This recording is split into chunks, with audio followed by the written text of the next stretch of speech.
Hello, everyone. This is Rhett Power with Lunchtime at LinkedIn Live. I am your host, and I'll be doing a program every Tuesday, Wednesday, and Thursday at around 12 noon, not today, but Eastern Standard Time on LinkedIn's new platform.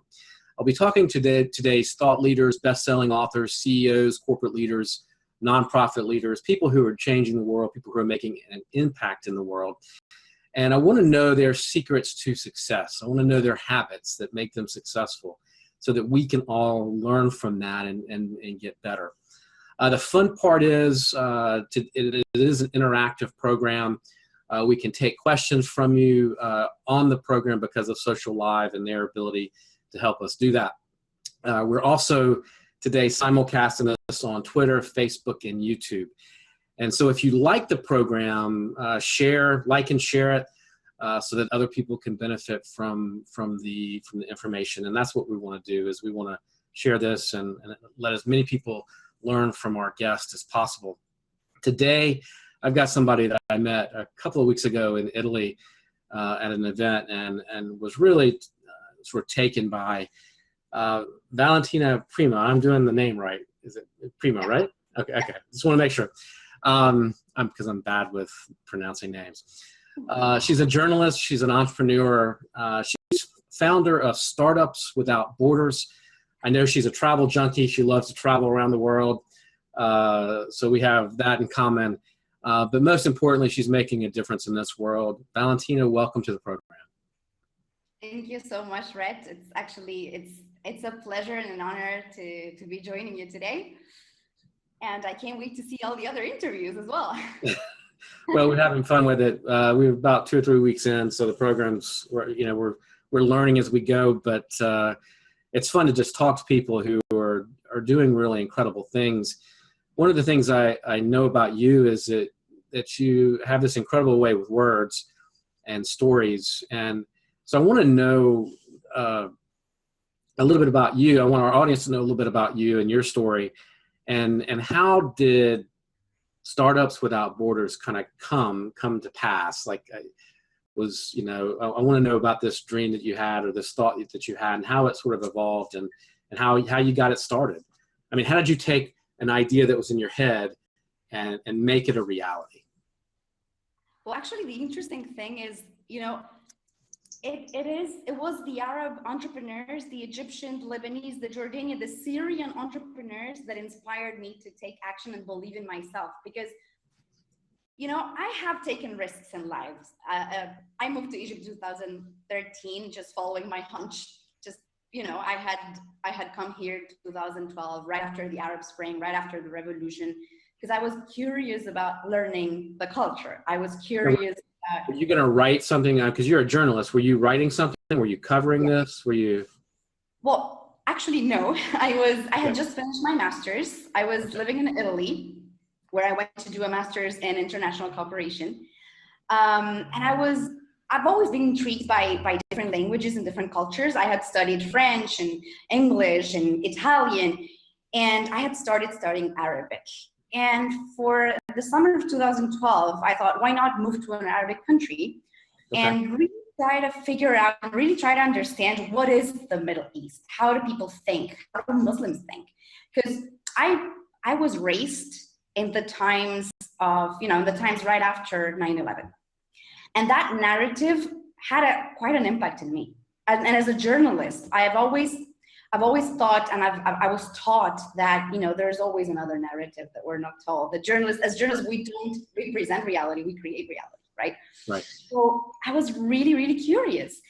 And having come here for a month, having spent time, an amazing time, it was about the same time as now, because it was the end of Ramadan and it was the beginning of celebrations, and it's a very spiritual time.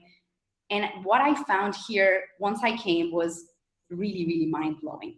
So I quit my job and I saved up some money and I decided to move to Egypt. And I was like, I feel like I need to do this. There's so much that I have to learn. As a journalist, you feel that kind of responsibility. If you want to tell the stories of a particular culture that is demonized, that is represented in a very, very particular way, you really have to live with them. You have to live that culture.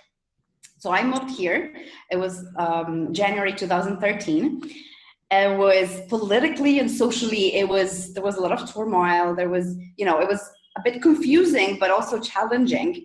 And for 3 months, I couldn't find a job. I didn't speak Arabic. I had studied, but I couldn't speak, fluent Arabic. And I started then working as a consultant for different organizations and social enterprises.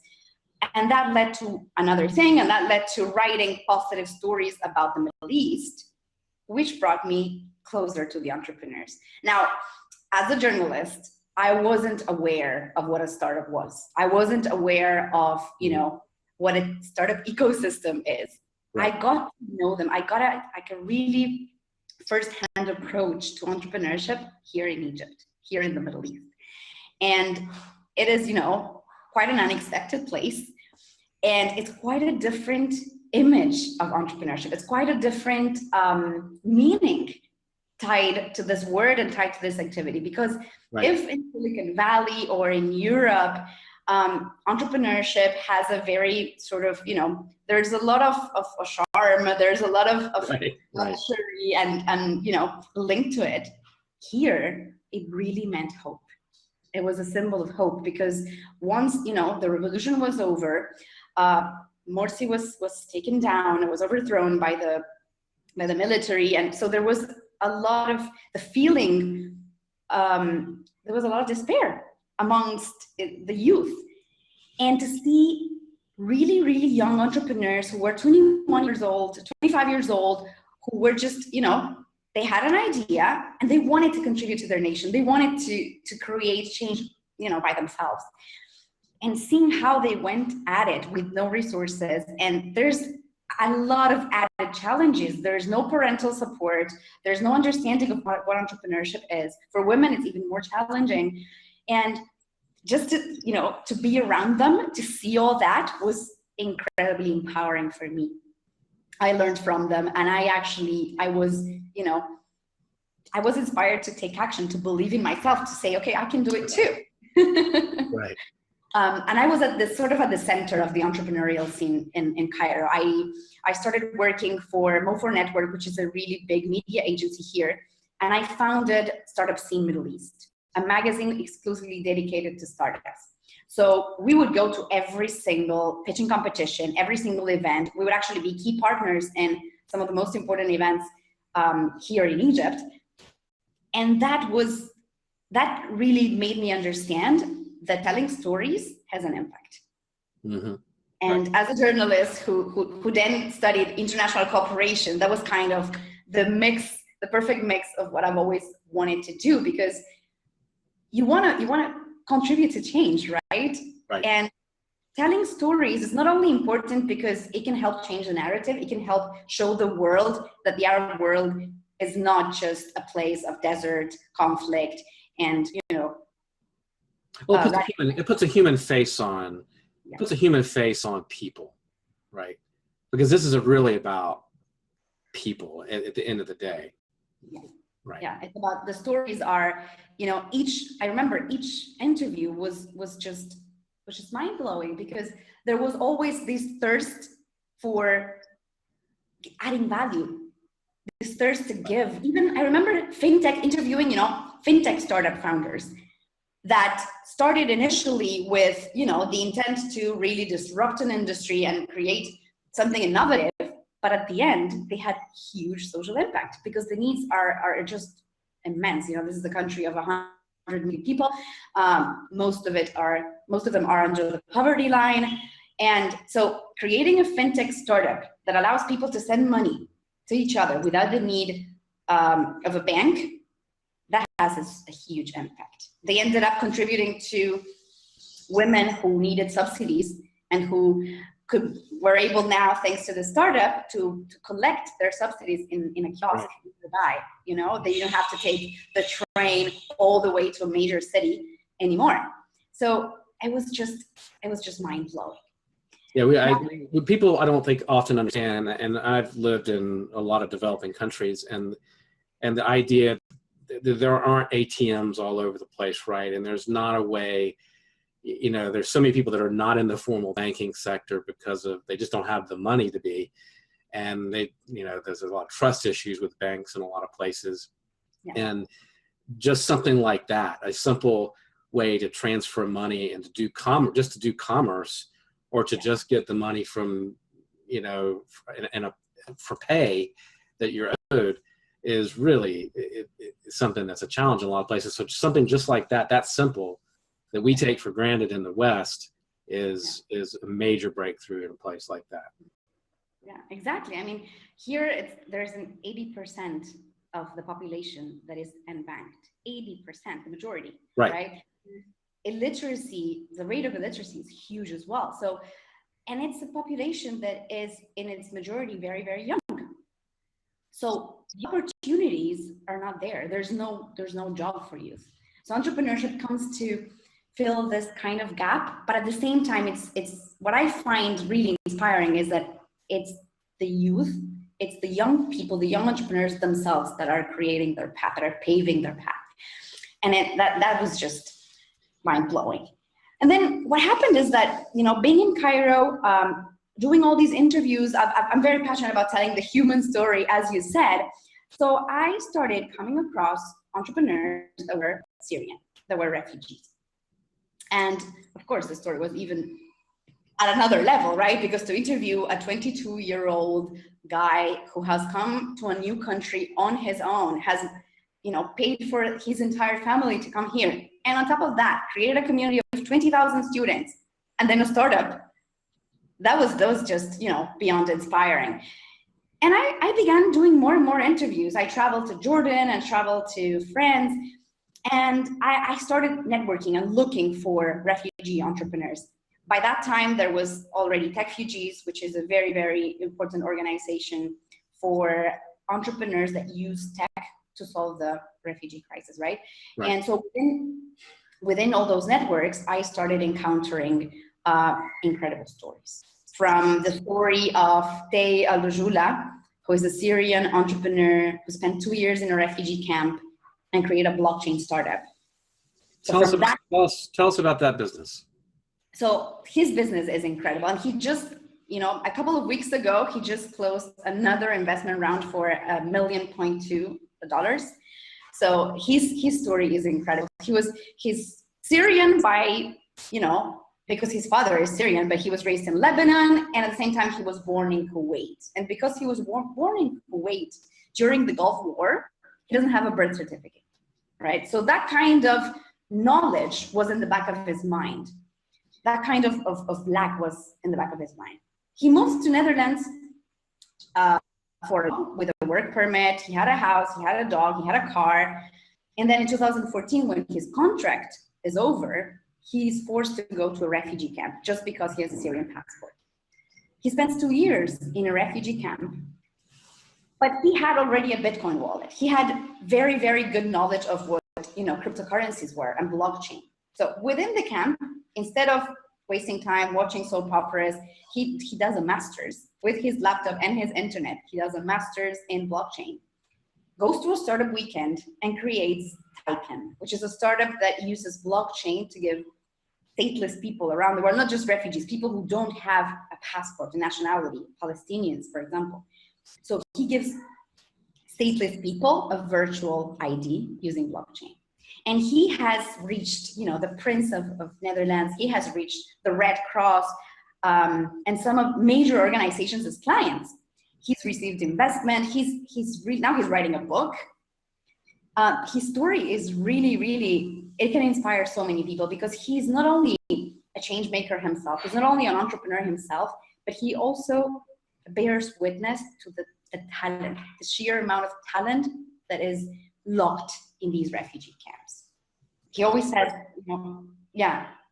So back up for just a second. I want to explain what Startups Without Borders does, and then I want to get back to some of the stories of people that you guys are helping.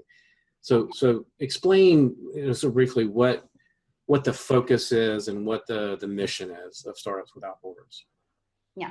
So the idea is to create an ecosystem, a transnational ecosystem of refugee and migrant entrepreneurs. And by ecosystem, what do we mean? We mean gathering the main actors that are already existing. We found there are about 200 incubators, accelerators, and different organizations supporting refugee entrepreneurs and migrant entrepreneurs. We're talking about Europe, we're talking about the Middle East, we're talking about Australia, they're all over the world. Okay. On the other hand, these startups, their main need or the main problem is that they're not well connected. They don't have a strong network because they're in a new country. So we come to fill in that gap. We tell stories through our media platform, which I would love to invite you to visit, startupswb.com. We also offer we offer entrepreneurs of refugee and migrant background lots of resources online and offline. We organize different events around the world. And we're now developing a directory of all these startups because we want to bring them closer to angel investors. We see there is a need on both sides. So the refugee entrepreneurs sometimes have difficulty in accessing funding, accessing the investors. And at the same time, there's a huge community of diaspora angel investors, business angels, and businessmen that simply want to invest in these startups. They're looking for good businesses to invest in, so you might as well. Exactly. And they can't find them. They can't find them. They often come to me, investors often come to me saying like, Valentina, we need a pipeline. Give us the name of the startup. So we're putting all that into a directory where the ecosystem can meet. So the startups can meet the investors, but also they can meet mentors. They can meet incubators. The idea is to gather everyone in a space, in a platform online. And we're doing the events because we believe that it's not just about meeting online, right? You need to meet face to face. You need to get in touch with the local ecosystem. It's not, we don't want to create this, separate where refugees entrepreneurs are. No, it's about really connecting them to the resources and the opportunities available in the country where they're at. Mm-hmm. So what is that's fascinating because I think that's a big gap that you're filling, and it's obviously we want to see talented people get connected wherever they are, because they're going to come up with the things that really serve our community and the world.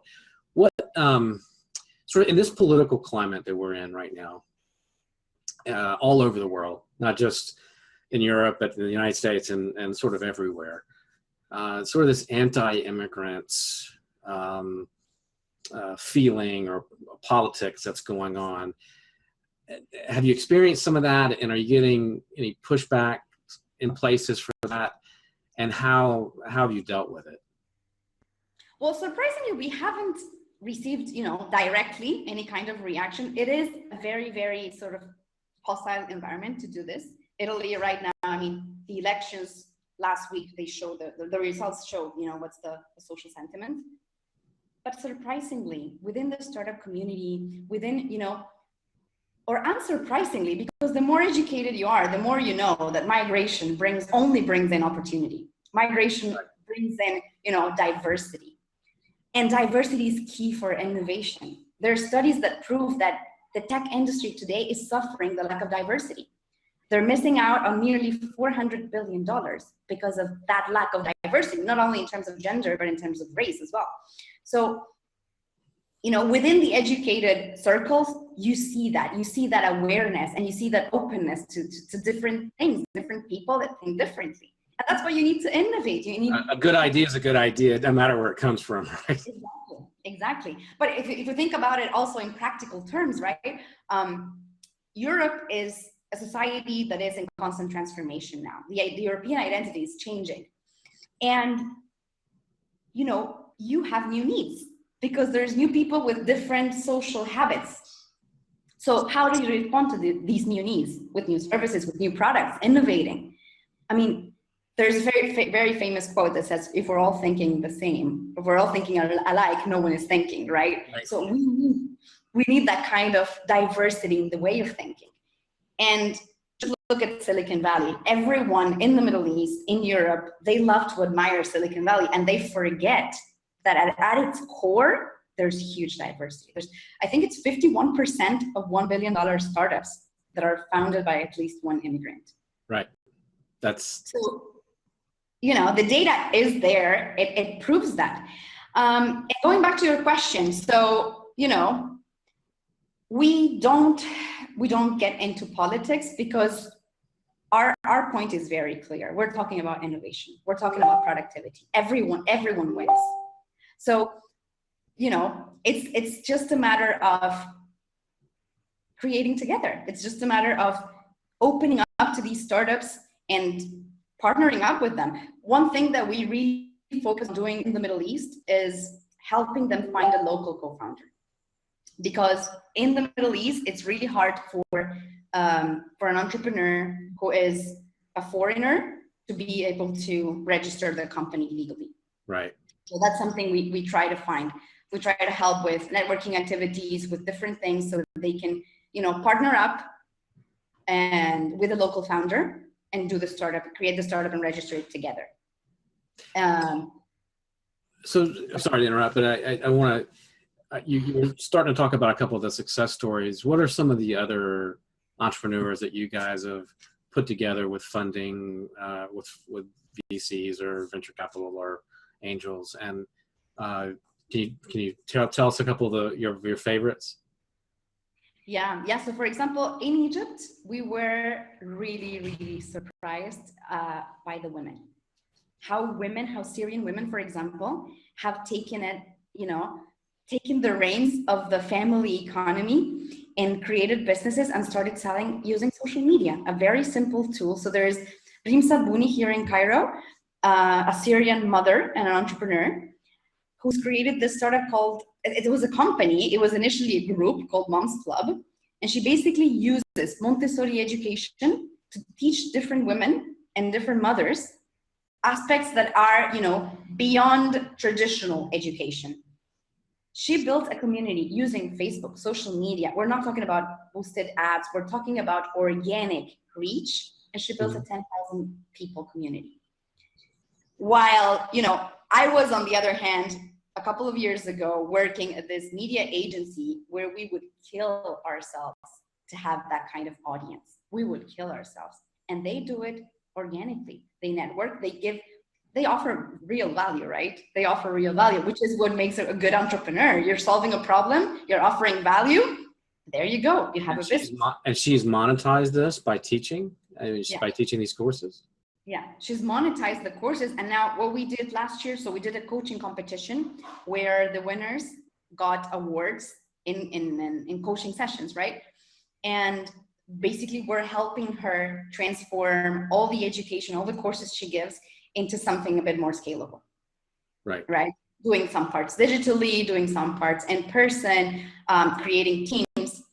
So that's one case. Then there's another Syrian male entrepreneur, Sami Al-Ahmad. He's one of the first ones I met here in Cairo.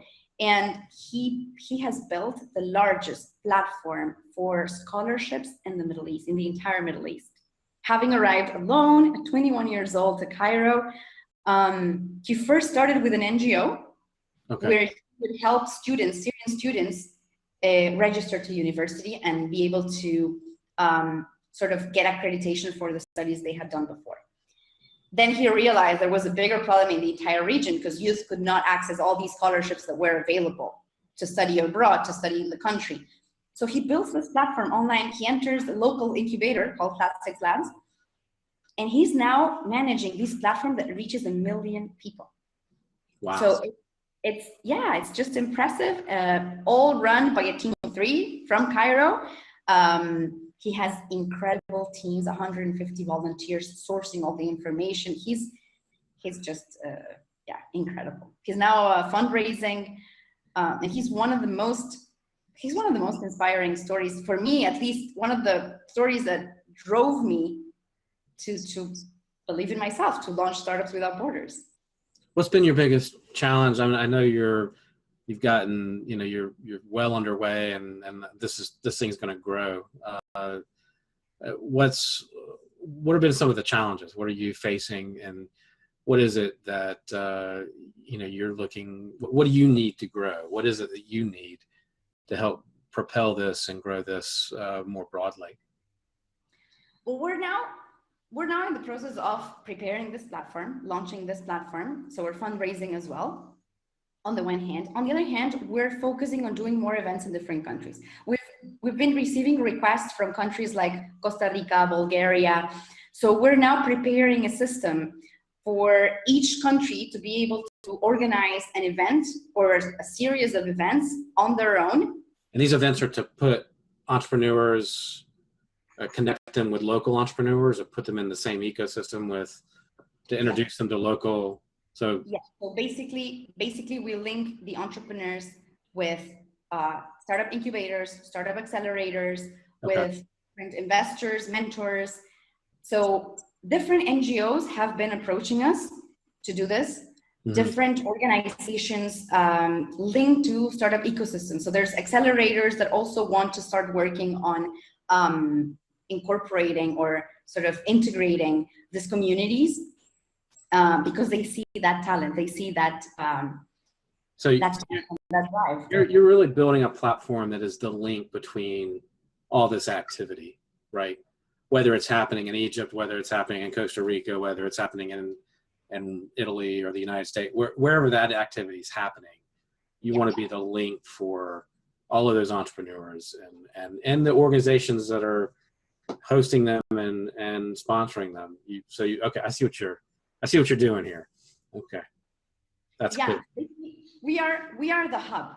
We are the hub where you will find the stories, where you will find the resources, where you will find the entrepreneurs and the entrepreneurs and exactly. the funders, right? Exactly. We're bringing everyone together because we really believe they are the opportunity. We're not trying to give them an opportunity, and this is very important for us because we work with storytelling. This is not the story. This is not the underdog story. This is the story of a very, very talented pool of people that go into new countries to create new realities, to create new startups, to venture. And we keep hearing this over and over again. A person that has risked everything, his life included, to go into a new country, to go into a new venture, is an entrepreneur by nature, has it in his DNA, right? So they are, innate risk takers. Right. So we've got to wrap up because we're almost out of time. But how can somebody get involved? Well, this is the exciting part. So basically, we are expanding the hubs in different countries, so they can contact us if they want to open a hub. If they want to help out and volunteer, they can also volunteer their time. We have a lot of different roles and capacities of volunteers, and we have a team of volunteers around the world, which is beautiful because when we meet online, there's people coming from Czech Republic, Lebanon, Cairo. So it's a really nice mixture of people. And they can go to our website as well, startupswb.com. They can check out the stories as well. And we are now registering the interest of angel investors, which can be, business angels wanting to invest in pool, smaller amounts of money, and entrepreneurs looking to raise funding. So they can go to our website, register their interest as well, and start joining the platform. Okay. Well, thank you so much, and congratulations on starting this organization and getting it off the ground and really starting to make a difference and see an impact really that you can have. I think this is a community that has certainly been underserved, and when you have to leave your home country, I just can't imagine what people go through when they have to pick up and leave where they're from and their family and go somewhere else where, I know what it's like to move into a foreign country and to try to set up your life. But to do it, I've always done it in a much safer context, in a much different context than having to pick up because of war or poverty or politics or something else and try to start life over again. And so I think what you're doing is really phenomenal. And I wish you the best of luck and look forward to helping you however I can. Thank you for tuning in. We'll be back tomorrow. I've got a great show lined up for tomorrow, 12 noon Eastern Standard Time. And until then, we'll see you later. Thank you. Thank you, Valentina. Thank you so much. It was a pleasure.